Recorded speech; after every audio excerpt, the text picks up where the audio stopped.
2026ஆம் வருடம் மகர ராசிக்கு இந்த வருடம் முதல் பாதி வரை நீங்கள் நினைத்ததை இரண்டாவது பாதியில் நிறைவேற்றும் நிலை உண்டு. உடல்நிலையில் கவனம் தேவை. கடந்த வருடத்தில் நடந்த கசப்பான சம்பவங்கள் அனைத்தும் விடுதலை கிடைக்கும். உங்கள் உழைப்புக்கு பலன் படிப்படியாக கிடைக்க ஆரம்பிக்கும். கொஞ்சம் அதிகமான உழைப்பை கொடுக்க வேண்டியது இருக்கும். இதுவரை துன்பத்தை மிகவும் கஷ்டப்பட்டு தாங்கிக் கொண்டீர்கள்.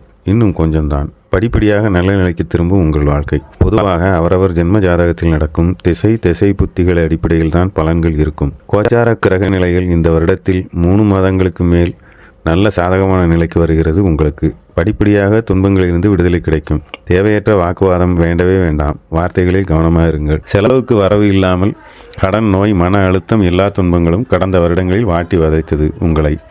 படிப்படியாக அவை அனைத்திலிருந்து விடுதலை பெறுவீர்கள். தைரியத்துடனும் தன்னம்பிக்கையுடனும் இருங்கள். இந்த வருடம் உங்களுக்கு நல்ல நிலை வரும். பயம், பதட்டத்தில் உடல்நலம் கெடாமல் பார்த்து கொள்ளுங்கள். மீண்டு விடலாம். தன்னம்பிக்கையோடு இருங்கள். தன்னம்பிக்கையே கடவுள்.